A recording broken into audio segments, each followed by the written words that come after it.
Hey, what's up guys? It's Max Merck here, and today I'm very happy to be making this video because as you can see, I have a Mercedes. Max Merck, once again, has a Mercedes. I know I've been making some videos of other cars lately, but we had this beautiful W212 E550 on the lot, and I decided to take it out and do a quick little video for you guys. And today I'll be discussing why I think the W212 E550 or even E350 are a very good bargain on the used car market. And before we get started, I'd like to extend a big thanks and special shout out to Jim Coleman Toyota, located in Bethesda, Maryland, for providing the car in this video. So if you guys are interested in this specific E550, be sure to come check it out at their showroom located in Bethesda, Maryland. Before we begin, I'd like to say that this E550 is a luxury model, so that explains why it looks the way it does. The luxury model comes with a bit of a different grille. It has more slats in it, different style, differently sculpted front bumper, as opposed to the sport packages where you can get the AMG styled wheels, and towards the back you don't get the AMG styled bumper. So if it was me personally, I would get one of these with the AMG styling package, but the car itself, the engine itself, is the same. So I'll give you a quick little rundown of the W212, and if you don't know what W212 is, that is the kind of the chassis code for these cars. They have the E350, E550, and the E63 AMG, and I believe they also had a Blue Tech version, which is a diesel, but those are really, they're kind of rare, not as popular unless you're really into diesels.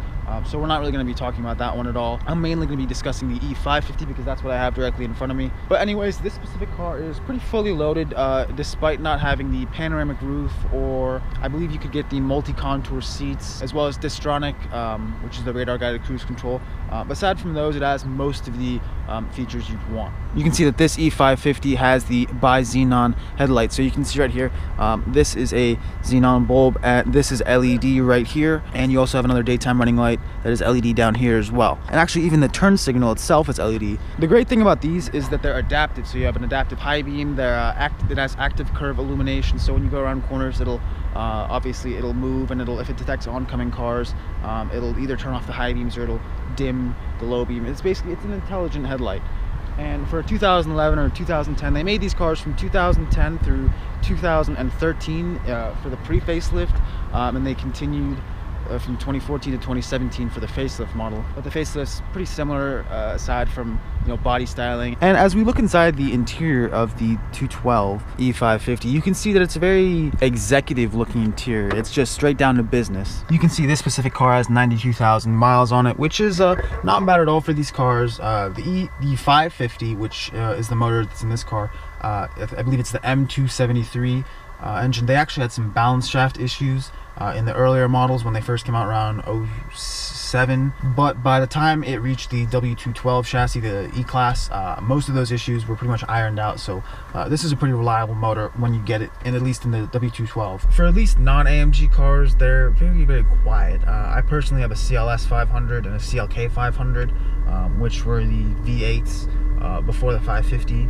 And they're powerful motors, but they're very quiet. When you drive this car, you really don't hear anything, which for most people who buy these cars is good. But with a couple of modifications, if you delete the secondary cats or the secondary cats and the resonator, you'll get a very, very nice V8 rumble while having zero drone, and almost like a factory-like exhaust system, which is how I think it should have sounded from the factory. Very quiet and subdued until you step on it, and then you can really hear it. And that's what I did for my cars. I deleted the secondary cats and the resonator. And on the interior, you have a whole slew of features to play with. As you can see right here, you have paddle shifters back here if you want to manually shift gears. This car has the typical Mercedes 7-speed, not really the best performance-oriented transmission. It gets the job done great, don't get me wrong. I have 3 cars with that 7-speed, and trust me, I drive them hard. It's not always going to do exactly what you want it to do, but there are tunes you can get that'll really change up the throttle response. Like on my cars, I have a Eurocharge tune, and that really helped a lot.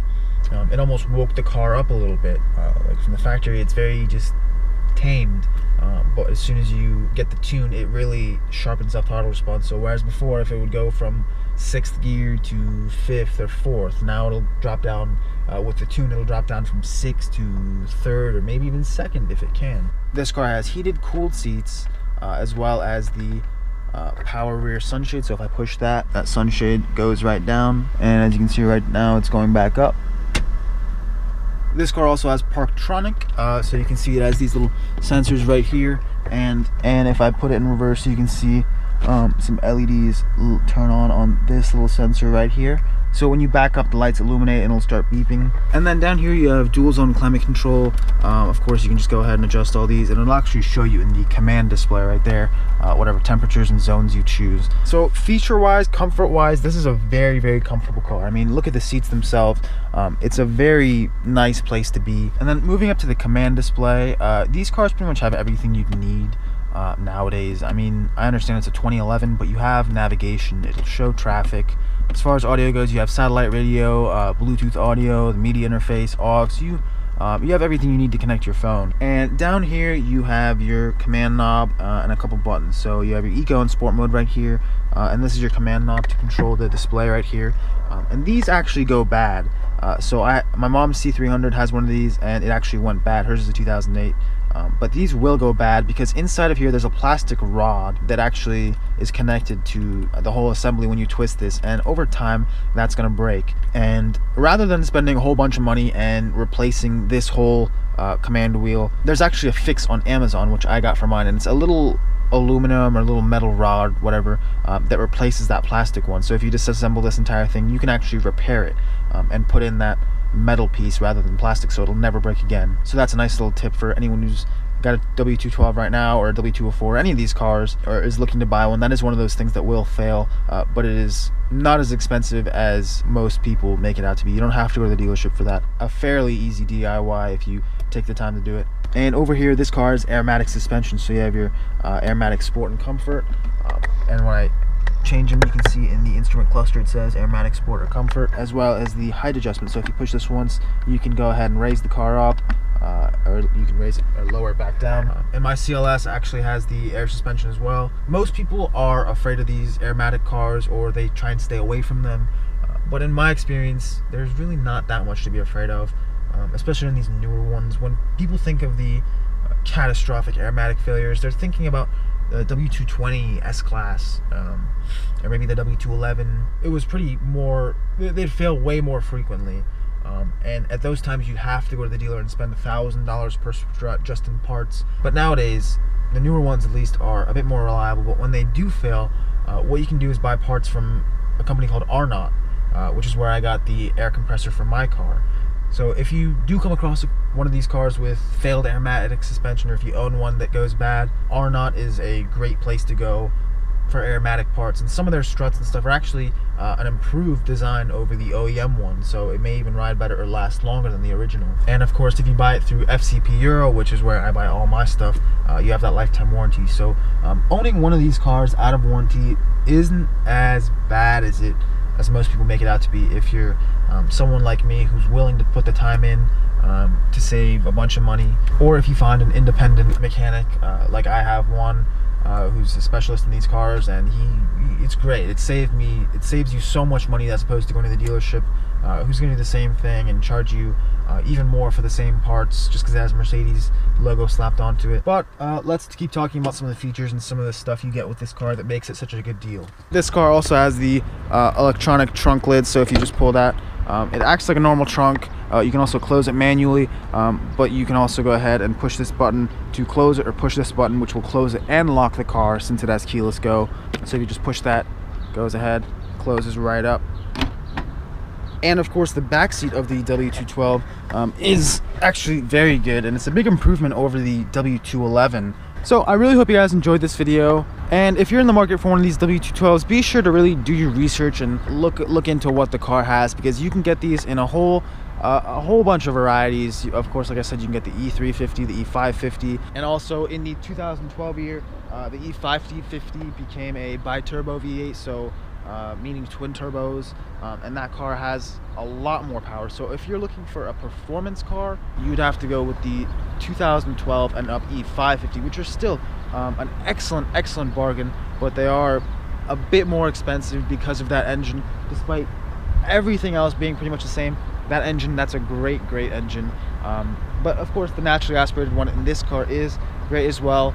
Not as much power, and it might be more reliable in the long run because it is naturally aspirated. And then you have the E63 and the 2010 and 2011 E63 were the 6.2 liter naturally aspirated V8, and from there on it was the biturbo V8, which had, like I said earlier, a bit more power, just a bit of a better performance engine, but with the 6.2 you get that amazing sound, and you just get the character of that 6.2 liter V8. And if anyone's driven that 6.2 liter, I've driven a couple C63s with that. It's just such a charming motor, such a great engine.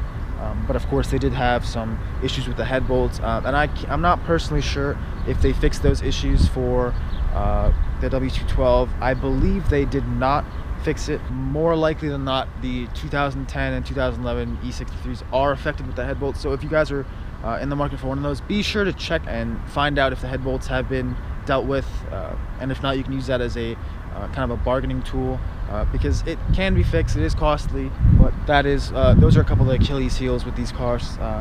And also the Airmatic. If you come across one with a Airmatic suspension issue, really use it as a bargaining tool. Don't stay away from those cars. A lot of people do. That's how I came across my CLS. It had air suspension issues, and it really wasn't that expensive to fix. It turned out to be the valve block and that compressor.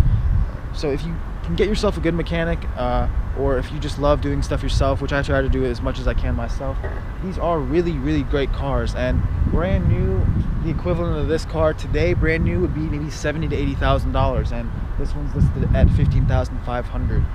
So the depreciation there is crazy, and it's kind of scary to think someone bought this car new and lost all that money, and then you can just come up and scoop it up for way less and still have all the feature comforts and amenities and the power that a lot of new cars have.